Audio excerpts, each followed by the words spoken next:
So the same thing always happens when a new device launches. The media gets review units ahead of the official launch, and we get to use them while we write our review. Then the press embargo lifts, every outlet posts their reviews and videos at the same time, writers and commenters go back and forth, and it's a huge frenzy of opinion and buzz for about a day, and then it all goes away. Sure, there's some follow-up coverage, but after that initial blast, almost no one revisits the device to see how well it's aged, because we're all on to the next big thing already. So, let's do something about it. Let's take a look at a smartphone whose genetics have drifted a little from their supposed perfection of just a few months ago. I'm Michael Fisher, this is Pocket Now, this is the HTC Droid DNA, and this is episode 14 of After the Buzz.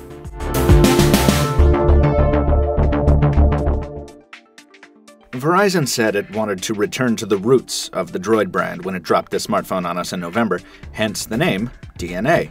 HTC said the DNA was the ultimate Droid, and its hardware did embody Verizon's Droid brand to a T, with muscle car-inspired styling and a red and black theme.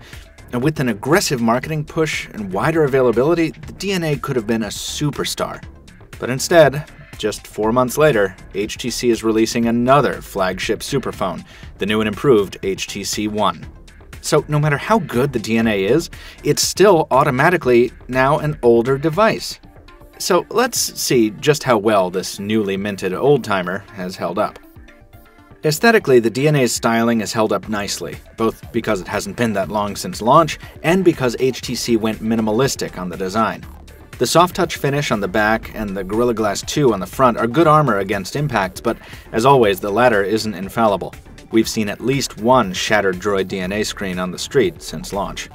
HTC future-proofed some elements very nicely. The 1080p display was the first of its kind to hit the US market, and it's just as beautiful now as it was at launch. Other aspects aren't aging so gracefully. Using the same underwhelming camera optics as the One X of 2012 probably wasn't the best choice from a longevity standpoint, especially considering how hard HTC will market the new Ultra Pixel and Zoe functionality of its new camera. And speaking of longevity, the embedded 2020 mAh battery continues to deliver performance just below average, and the more often the screen stays on, the worse it gets, obviously. Now, that high-res display is worth the power cost, it's gorgeous, but batteries don't improve over time, they degrade. And not being able to swap the battery in the field means we've made good use of our portable power packs. You still have to be okay with this if you're going to invest in the DNA. On the subject of degradation over time, it's incredible how quickly HTC's Sense skin has aged in the past few months.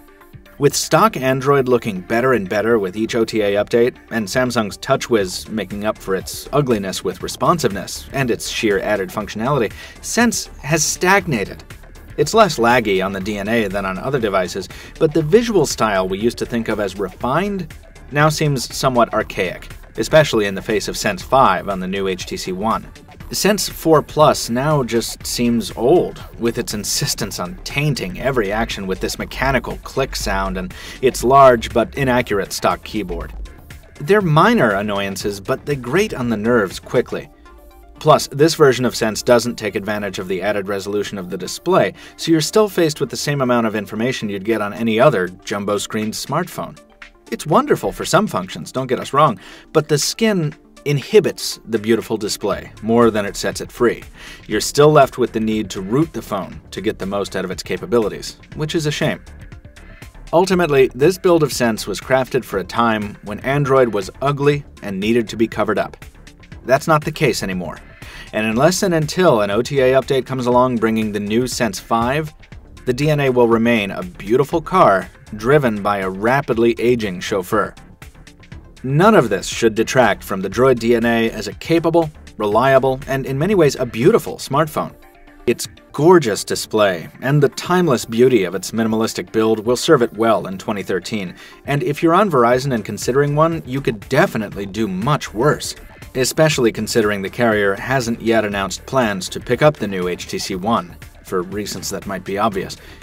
But with the arrival of that beautiful successor, it now seems clear that the DNA is forever doomed to be the also-ran, the smartphone that was almost a flagship. The short burst of royal treatment it did get is most assuredly over. and for a device that had as much potential as the Droid DNA, and which actually does deliver a solidly good overall experience, that's sad. Folks, that's going to do it for episode 14 of After the Buzz. Follow us in all the usual places, subscribe in the usual manner, stay tuned for more from Pocket Now, and thanks for watching. I like that one. Let's stick it with it. Stick it. Suck it to me, baby. Subscribe in all the usual places. The damn phone unlocked when I held the lock screen for long enough. That's stupid. That's a truck. Do you know what a truck is?